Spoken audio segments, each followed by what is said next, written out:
Hello friends, welcome to लच classes. आज हम यहाँ क्लास 10 की साइंस के बारे में पढ़ेंगे। तो ये मेरा फर्स्ट पार्ट है। जो लोग इस चैनल पर नए हैं, इस चैनल को सब्सक्राइब करें और साइड में लगे नोटिफिकेशन बेल को ज़रूर दबाएं। तो सबसे पहला हमारा साइंस में चैप्टर दिया हुआ है रासायनिक अभिक्रियाएं और समीकरण। तो रासायनिक अभिक्रियाएं यानी जब कोई दो तत्व या दो अभिकारक मिलकर किसी नए उत्पाद का निर्माण करते हैं, वो हमारी क्या कहलाती है? रासायनिक अभिक्रिया कहलाती है। इसी को किसी भी चीज में लिखना हमारा क्या कहलाएगा? रासायनिक समीकरण कहलाएगा। तो अब यहाँ क्या करेंगे, सीधे हम चलते हैं छोटी छोटी चीजों के बारे में। तो सबसे पहले हम पढ़ेंगे परमाणु के बारे में।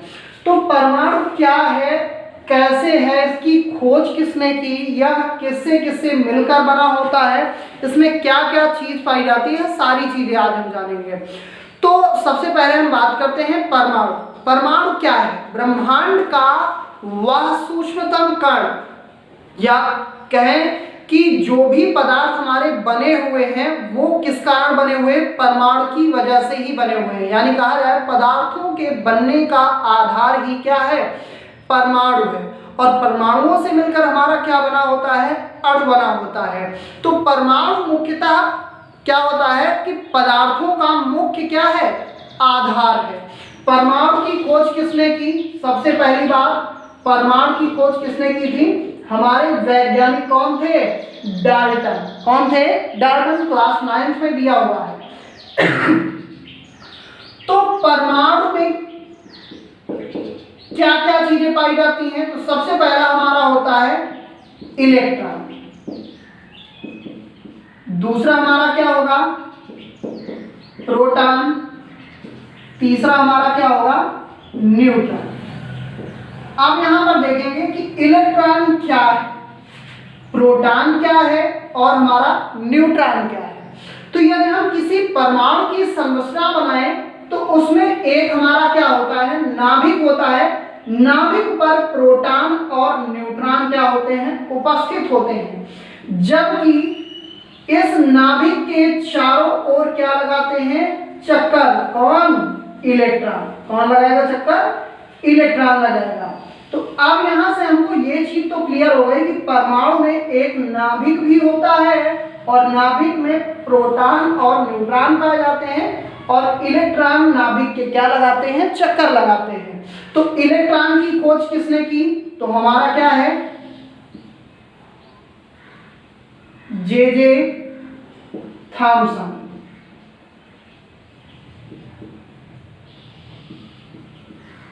प्रोटॉन की खोज किसने की? तो हमारे कौन है? रदरफोर्ड। इसके बाद हमारे न्यूट्रॉन की खोज किसने की? तो जेम्स चैडविक।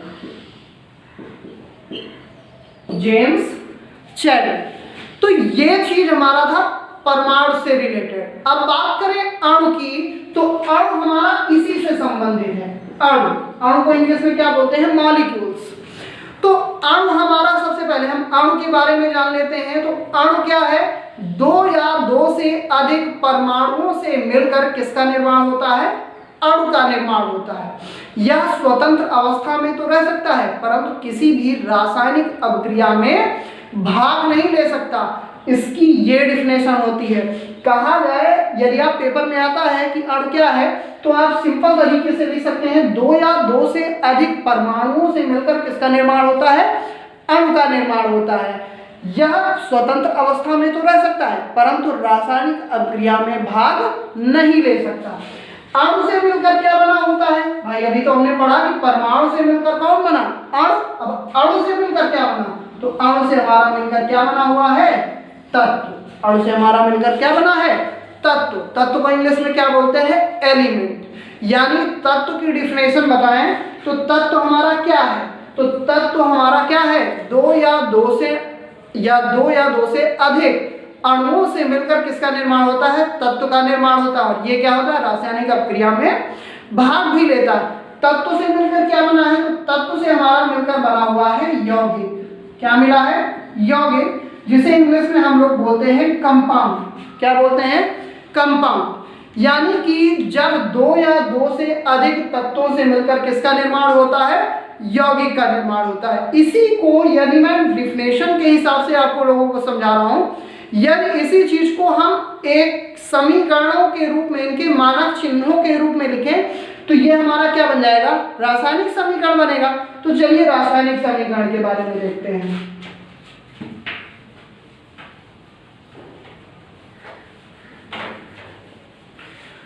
तो अब यहां बात आती है रासायनिक समीकरण की। तो रासायनिक समीकरण में सबसे पहले हम देखते हैं रासायनिक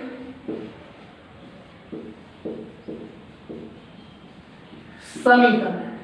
रासायनिक समीकरण क्या है, सबसे पहले आप लोग हम लोगों को ये बताइए रासायनिक समीकरण क्या है, क्या इसके यूजेस है, कैसे ऐसे इसमें क्या होता है, ये सारी चीजें बतानी है।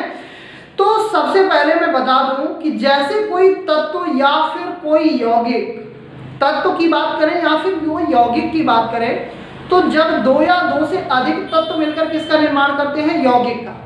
तो यदि मैंने क्या ले लिया, एक यहाँ मैंने ऐसे करके एक तत्व ले लिया प्लस एक मैंने यहाँ एक तत्व ले लिया, तो एक हमारा क्या बन गया, नया यौगिक कह लूं। या फिर मैं बोलूं कि जैसे मैंने ले लिया एक कोई विलयन ले लिया, उसको दूसरे विलयन में मिक्स कर दिया, तो हमारे पास एक क्या बन गया, नया विलयन मिल गया। यानी कहा जाए कि ये हमारा क्या है, अभिकारक। अभिकारक का मतलब होता है जो क्रिया करता है, ये हमारा क्या है, अभिकारक। जब अभिकारक मिलते हैं तो किसका निर्माण करते हैं, उत्पाद का। किसका निर्माण करते हैं, उत्पाद का। तो यही हमारा क्या कहलाता है, रासायनिक समीकरण। दो या दो से अधिक अभिकारक मिलकर यदि किसी उत्पाद का निर्माण करते हैं तो वो हमारा क्या कहलाएगा, रासायनिक समीकरण। जैसे हमने ले लिया मैग्नीशियम प्लस ऑक्सीजन, ये हमारा क्या है, मैग्नीशियम, और ये हमारा क्या है, ऑक्सीजन। यदि मैं इन दोनों को मिला दूं तो हमारा क्या बन जाएगा, MgO, मैग्नीशियम ऑक्साइड। लेकिन यहां पर अब ये हमारा रासायनिक समीकरण हुआ। अब इसी से हम एक नया पहलू हमारा बन गया। नया पहलू हमारा क्या बना, यहां से हम सीखेंगे रासायनिक समीकरण का महत्व और उसको संतुलित करना। तो चलो देखते हैं। तो यहां हम देखेंगे, यहां पर मैग्नीशियम हमारा कितना दिया हुआ है, 1। यहाँ पर ऑक्सीजन कितने दिए हुए हैं, 2। यानी यहाँ पर मैग्नीशियम हमारा क्या है, 1 और ऑक्सीजन हमारा क्या है, 2। लेकिन यहाँ पर क्या दिया हुआ है, Mg यानी मैग्नीशियम हमारा 1 है और O भी हमारा क्या है, 1 है। क्या ये दोनों इनका द्रव्यमान बराबर है, तो हम कहेंगे बिल्कुल नहीं हमारा, इसमें तो द्रव्यमान हमारा बराबर ही नहीं है। एक बात का याद रखना कि जब कभी भी अभिकारक मिलकर उत्पाद का निर्माण करते हैं तो उसमें क्या होता है कि द्रव्यमान हमारा क्या होगा, जितना यदि 1 किलो इधर 1 किलो इधर मिला है तो हमारा उत्पाद क्या बनेगा, 2 किलो का बनेगा। तो रासायनिक समीकरण में क्या होगा कि द्रव्यमान हमारा क्या होता है, बराबर रहता है, उसमें कोई चीज हमारी घटती या बढ़ती नहीं है। अब यहां से हम चलेंगे नेक्स्ट चीज में।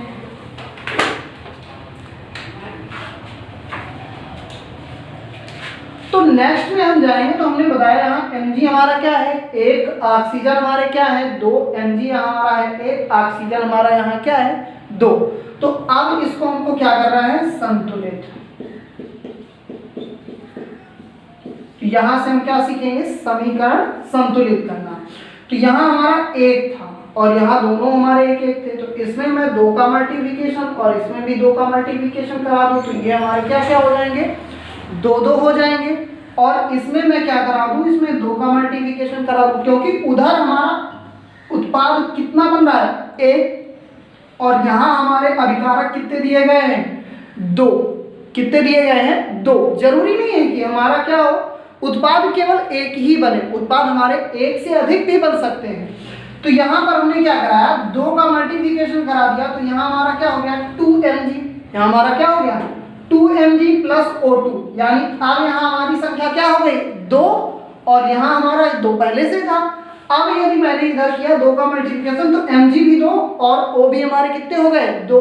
तो यहाँ हमने मल्टीप्लिकेशन कितने से करा दिया, 2 से, तो हमारा हो गया 2Mg O। तो इस तरह रासायनिक समीकरण को संतुलित करते हैं। तो एक नया रासायनिक समीकरण देखते हैं। तो हमारा समीकरण दिया हुआ है Fe plus H2O arrow Fe3O4 plus H2। अब इसको हमको क्या करना है, संतुलित करना है। तो संतुलित हम कैसे करेंगे आइए देखते हैं। तो सबसे पहले एक चार्ट बना लेते हैं, FeHO FeHO, यानी कि ये तीन चीजें ही हमारे दोनों तरफ दी गई हैं। तो इसका हम क्या करेंगे, ध्यान से पूरा क्या कर लेंगे, क्लियर कर लेंगे।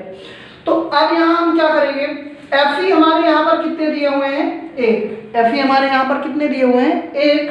इसके बाद H हमारे कितने दिए हुए हैं, दो। O हमारा कितना दिया हुआ है, एक। यार हमारा Fe कितना दिया हुआ है, 3। H हमारा कितना दिया हुआ है, 2। O हमारा दिया हुआ है 4। तो अब यहां से हम क्या करेंगे, पूरा इक्वेशंस को बराबर करना है। यानी यहाँ हमारे Fe कितना दिया हुआ था, 3। तो इधर हमको Fe में कितने का मल्टीप्लिकेशन करना है, 3 का। यानी इसमें हमको मल्टीप्लिकेशन कितने का करना है, 3 का। तो ये हमारा 3 बन गया। H हमारा पहले भी 2 था, अब भी हमारा क्या है, 2 है। O हमारे इधर कितने हो गए हैं, 4। इधर हमारा O कितना दिया हुआ है, 1। तो अब यहाँ हमको डिफरेंशियल्स में थोड़ा सा चेंजमेंट करना है। तो अब हम यहाँ पे क्या करेंगे, H हमारा इधर क्या हो रहा था, अलग हो रहा था। तो हमने यहाँ पे क्या किया कि इधर हमने O को हमको बनाना है 4, तो इसमें हमने 4 का मल्टीप्लिकेशन किया। तो O तो हमारा इससे जुड़ा हुआ है, तो O अब जब हमारा इससे जुड़ा हुआ है तो ये भी हमारा क्या हो जाएगा, 4। तो इधर हमारा इसमें भी मल्टीप्लिकेशन हो गया, तो 8 हो गया। ये हमारा क्या हो गया, 4 हो गया। तो इस में आप फिर से अभी हम देखते हैं, जैसे लिखा हुआ है Fe plus H2O arrow Fe3O4 plus H2।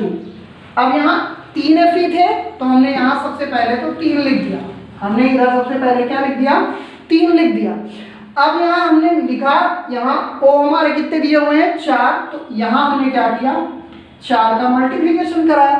4 का मल्टीप्लिकेशन कराया तो O तो हमारे 4 हो गए, तो हमारे 4 हो गए। लेकिन H हमारे इधर कितने हो गए, 8। तो अच्छा हमको ये प्रॉफिट दिया हुआ है कि यहाँ पर H हमारा क्या है, अलग। तो यहाँ हमने कितने का मल्टीप्लिकेशन करा दिया, 4 का। तो H में हमने कितने का मल्टीप्लिकेशन कराया, 4 का। तो 3 8 4। तो देखो दोनों सभी तरफ हमारी इक्वेशंस क्या हो गई, बराबर हो गई। तो हमारा इक्वेशन हो जाएगा 3Fe plus 4H2O arrow Fe3O4 plus 4H2O। तो इस तरह रासायनिक समीकरण को क्या किया जाता है, संतुलित किया जाता है। पढ़ेंगे रासायनिक समीकरण के प्रकार। तो अब हम पढ़ेंगे रासायनिक अभिक्रियाओं के प्रकार। तो रासायनिक अभिक्रियाओं के प्रकार के अनुसार आपके सिलेबस में सबसे पहले दी गई है संयोजन अभिक्रिया। तो सबसे पहले हमने बोल दिया संयोजन